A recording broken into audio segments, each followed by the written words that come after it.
Now we discuss the condition of two vectors to be parallel. So as we know, if a vector A is multiplied with a scalar quantity k, suppose k is multiplied with vector A, so we have k A vector and A vector both must be collinear. They have either same direction or opposite direction. In both cases they are parallel. So for any scalar, either positive or negative, k A vector will be parallel to A vector. And if we continue further, so if k is less than 0, the k A vector have opposite direction, as direction opposite.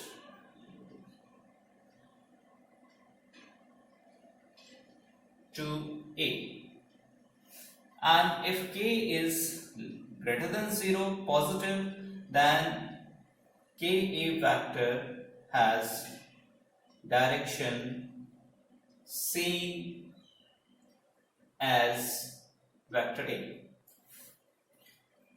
One very important fact, the magnitude of vector Ka is equals to k times magnitude of vector A. So whether it is positive or negative, in this case it will be also positive k. So that is multiplication of a vector by a scalar k. To find any vector parallel to a given vector, we must just multiply that vector by a constant k. And now next thing is dot product of two vectors. So dot product or a scalar product is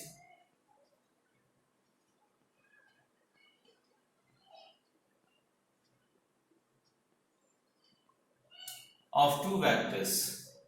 So you have vector A dot vector B is defined as magnitude of vector A into magnitude of vector B into cos theta. What is theta? Theta is angle between vector A and vector B. So graphically, what is geometrical meaning of this thing? If you have vector A here and you have vector B here, and they have angle theta in between them, so and if you draw a perpendicular, this is OA, this is OB, and this is point C in the direction of vector A. So OC is called projection of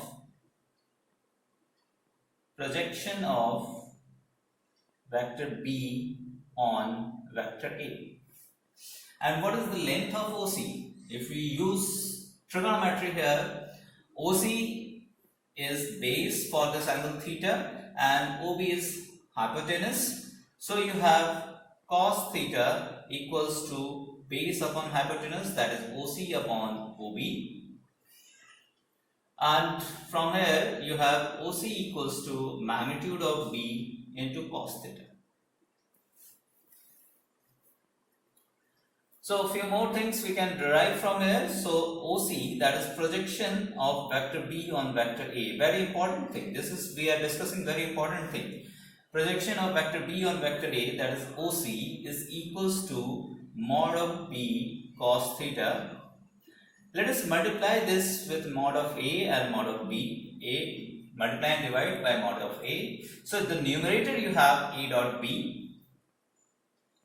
So it is A dot B divided by magnitude of vector A. It gives you projection of vector B on A. So this is the conclusion and very important fact, projection of a vector on another vector. So that is geometrical discussion on dot product. So let us go through some more facts about the dot products. First of all, we take the unit vectors along x, y and z axis. So you have I dot I equals to 1 because angle between them is 0. You can analyze that magnitude of I is 1 into magnitude of I is 1 and angle between them is 0, so cos 0. So it will give you finally 1. 1 into 1 into 1. Similarly, j dot j will represent the same thing, result in same thing. K dot k will also give you the same thing. Now come, what is the value of I dot j? So you will have magnitude of I as 1, magnitude of j as 1, angle between them as 90 degree. So cos 90, the value of cos 90 is 0, so final answer is 0. So you have I dot j equals to 0 and same is the value of k dot I and same is the value of j dot k. These are some facts and it gives you a significant result also. Whenever two vectors are perpendicular, you have vector A dot vector B equals to 0. Whenever A vector is perpendicular to B vector, we have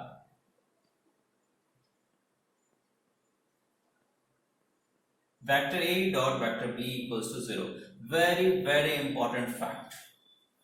Just keep it in your mind. If A vector is perpendicular to B vector, then A vector dot B vector equals to 0. Now come to next. But its converse. Let us discuss its converse also. If you have vector A dot vector B equals to 0, then it is not necessary that A vector is perpendicular to B only. You have three results. Either vector mod of vector A equals to 0, or vector mod of vector B equals to 0, or vector A is perpendicular to vector B. So that is whole discussion about dot product. How to evaluate dot product of two vectors in component form? So you have vector A x1 I cap plus y1 j cap plus z1 k cap, and vector B as x2 I cap plus y2 j cap plus z2 k cap.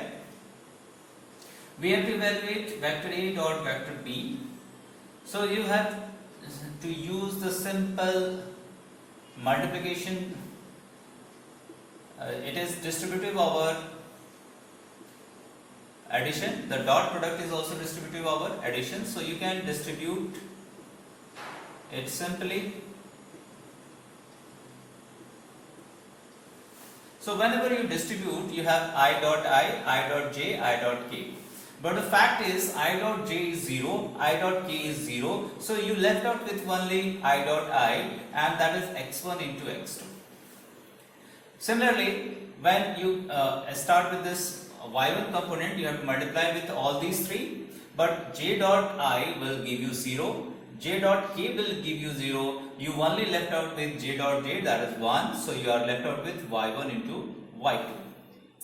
Now the last one will be z1 into z2 similarly. So this is the way when you multiply in component form, when you find the scalar product in component form, this is how you will complete. Now it is turn for cross product of two vectors. Let us consider two vectors, vector A and vector B. Angle between them is theta. Vector A and vector B, angle between them is theta. So the cross product or vector product of vector A and vector B is defined as vector A cross vector B equals to magnitude of vector A into magnitude of vector B into sine theta into n cap. This n cap is very relevant and it is given by, so what is these two things, these two quantities? The theta is angle between vector A and vector B. N cap is unit vector perpendicular to vector A and vector B given by right hand thumb rule.